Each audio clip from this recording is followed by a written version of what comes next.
जी तो क्वेश्चन करते हैं पहला। अच्छा हो सकता है इस क्वेश्चन ओ ये तो ऐसे अभी हो जाना है, इसके अंदर डिस्पोजल नहीं डाला हुआ मैंने अभी, ठीक है, डिस्पोजल कल डाल लेंगे, चलो ठीक है। लेकिन फिर भी आपने अपने टाइम पे निकल जाना है और एंड पे 5 मिनट की, ज़्यादा नहीं 5 मिनट की वीडियो देख लेनी है। अच्छा जी, जिसकी उम्मीद है ज़रूरत नहीं पड़ेगी, सिर्फ एंट्रीज करनी है। अब property land and building is purchase for its investment potential on यकम जनवरी 11। परचेज फॉर सेलिंग पर्पज नहीं लिखा हुआ, purchase for use as head office वगैरह नहीं लिखा हुआ, बल्कि for investment potential. Investment property खरीदी है जी हमने, कितने की? 70 मिलियन की यकम जनवरी 11 को। छोटी फिगर है ना, 5 मिनट वाला सवाल होता है ना, पहला सवाल हमेशा छोटा सा होता है, ठीक है। ये बिल्कुल सिंपल है, बिल्कुल सिंपल। ऐसे समझोगे आप लोग के पहले लेक्चर में चले गए IAS 16 में। और जो नई चीज है फेयर वैल्यू मॉडल, वो आपको ज़बानी बताया, आपको वैसे ही समझ आया हुआ है, सिर्फ इस सिंपल सवाल में उसका बताना है, बाकी तफसीलें इंशाल्लाह कल। अच्छा, ताकि आपको ये हजम हो जाए, इसलिए तो होमवर्क भी नहीं दे रहा, ये हजम करने के लिए आप थोड़ा ऑब्जॉर्व करेंगे। आज जाके आप बिल्डिंग के पास से गुजर रहे होंगे, हॉस्टल के पास से गुजर रहे होंगे, आपको लग रहा होगा ये उसकी इन्वेस्टमेंट प्रॉपर्टी है फलां की, ठीक है। ऐसी सोचें चलेंगी, कल फिर इंशाल्लाह इसको और बढ़ाएंगे। 70 मिलियन जो है, इसके अंदर लैंड 30 मिलियन है। हाँ, किधर गया भाई डेप्रिसिएशन? यहां से कोई आवाज उठी थी। 70 की बिल्डिंग, 70 की प्रॉपर्टी है जिसमें 30 क्या है? लैंड। तो बाकी 40 तो डेप्रिशिएट होगा ना। नेक्स्ट, लाइफ है 10 साल।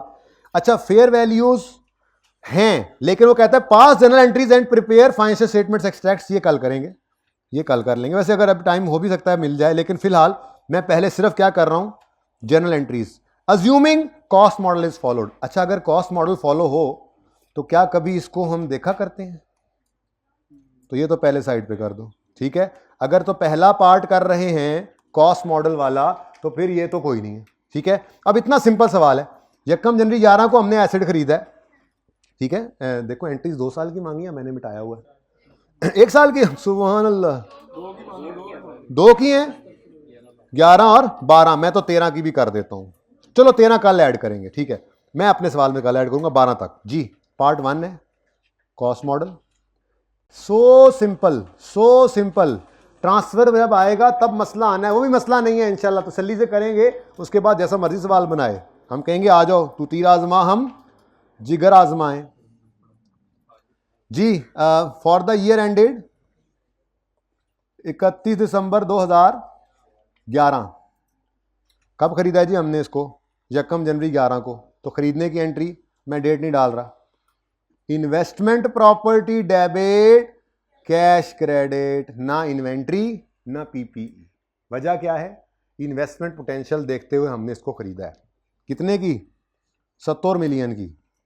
नेक्स्ट, उसके बाद जनाब ईयर एंड आया, और ईयर एंड पे चलो डेट डाल ही देते हैं, अब क्या फर्क पड़ता है।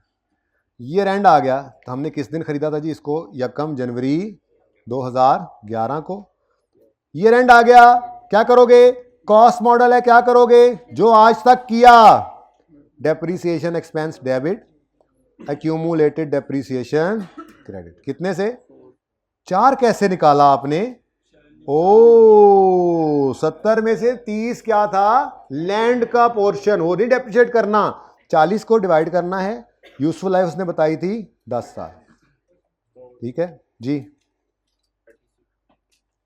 10 ਤੇ लिखना पहले, मैं मुसीबत पै गई, मैनू टेंशन भी हो जाती है इस टाइम बच्चों की वजह तो मैनू जी।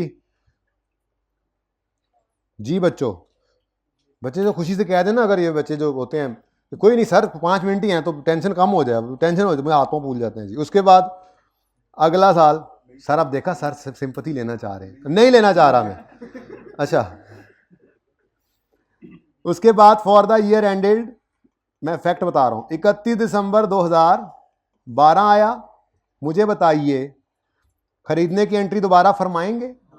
शर्म करें अगर फरमाएंगे तो, लेकिन डेप्रीशिएट तो करना है। 31 दिसंबर 12, सवाल खामोश तो स्ट्रेट लाइन मेथड होता है। Depreciation expense debit, accumulated depreciation credit. जो मैंने अंग्रेजी लिखी है ना बच्चों, मैं सिर्फ उसी को सवाल में करा रहा हूं, और कुछ भी नया नहीं करवाने लगा मैं, कतन नहीं करवा सकता मैं, ओवरडोज हो जाता है। अभी तो असरात खत्म नहीं हुए, वो आज अल्फा ट्रेडिंग वाला सवाल किया मेरे बच्चों ने, हैं जी।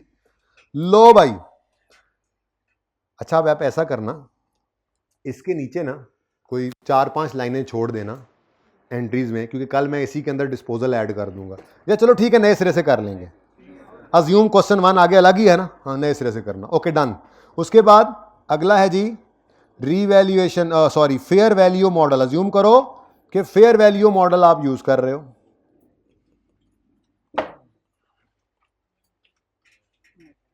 अब ये फेयर वैल्यू मॉडल जो है ना बच्चों, ये 100% डिफरेंट है हमारे IS 16 वाले रीवैल्यूएशन मॉडल से। उसकी वजह वो बड़ा मुश्किल है, ये आसान है।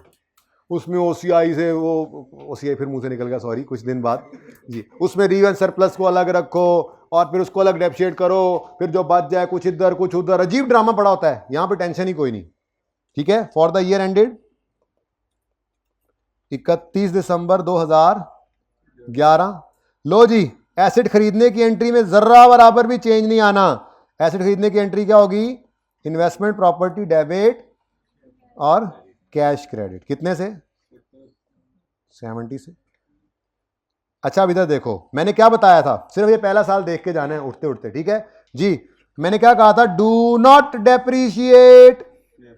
अगर रीवैल्यूएशन मॉडल पे हो तो यूं, बल्कि यूं लिखना चाहिए मुझे, depreciate depreciate depreciate, do not depreciate, ये बोला था मैंने, ठीक है।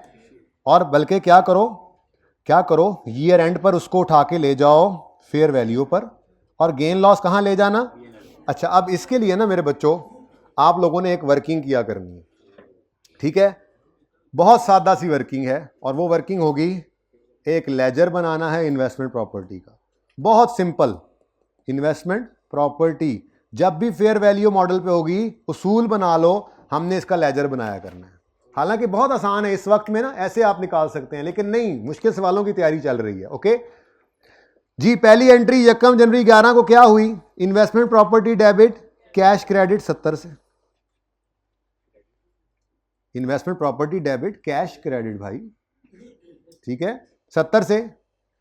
समझ आता है? उसके बाद क्या कहा था? डू नॉट डेप्रीशिएट, बल्कि take the investment property to its. अब 31 दिसंबर 11 पर इन्वेस्टमेंट प्रॉपर्टी की फेयर वैल्यू जो है वो उसकी कैरिंग अमाउंट बनाओ। कितनी है जी फेयर वैल्यू? अब ढूंढना पड़ा हमें, 95 मिलियन। बढ़ गई, जबानी भी नजर आ रहा है मुझे पता है, लेकिन हम लेजर बनाएंगे 95। लो जी, बैलेंसिंग फिगर किस तरफ आ रही है? डेबिट साइड पे। कितनी? ये कहां चला जाएगा? ये बैलेंसिंग है और ये P&L में जाएगा। जरूरत नहीं है इससे आगे लिखने की भी एंट्री को, लेकिन चलो मैं बता देता हूं। इन्वेस्टमेंट प्रॉपर्टी डेबिट है, P&L क्रेडिट है, तो इन्वेस्टमेंट प्रॉपर्टी बढ़ी और P&L में गेन गया, तो ये क्या चीज है?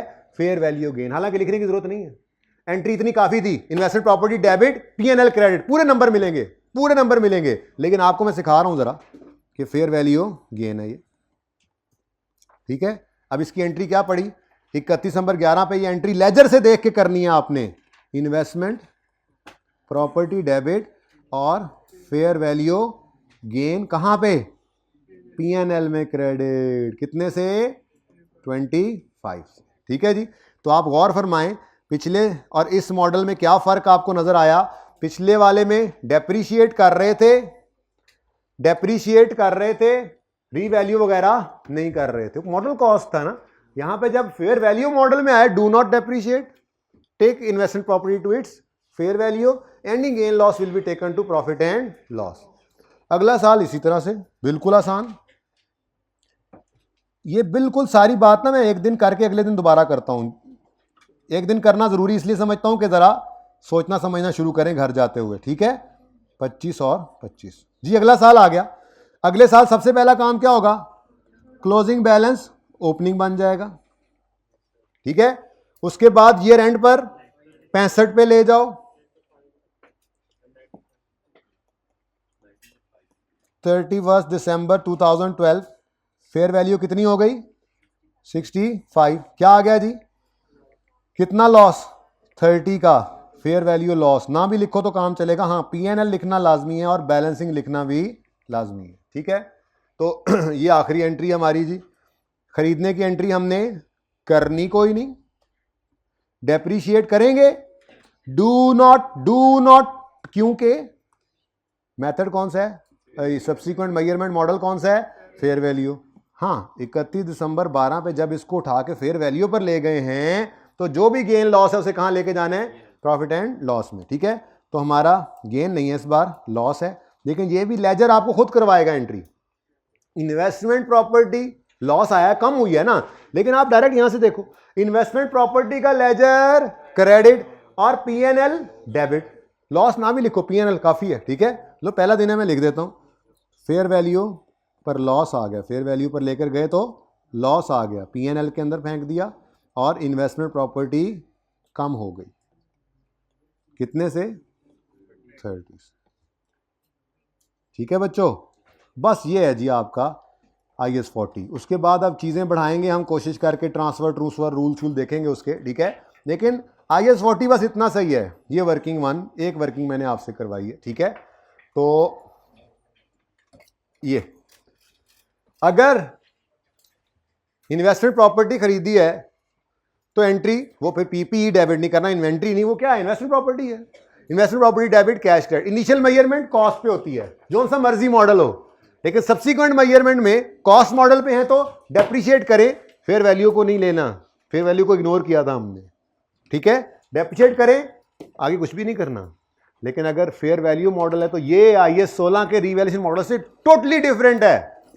इसके अंदर उसमें रीवैल्यू करके डेप्रिशिएट भी करते थे, सही है ना, और उसमें तो और बड़े रोले होते थे। यहां पे सादा बात, अगर फेयर वैल्यू मॉडल है तो do not depreciate, just take the investment property to its fair value at year end, any gain और loss shall be taken to profit and loss account. ठीक है जी, सीधा ही बारों बार।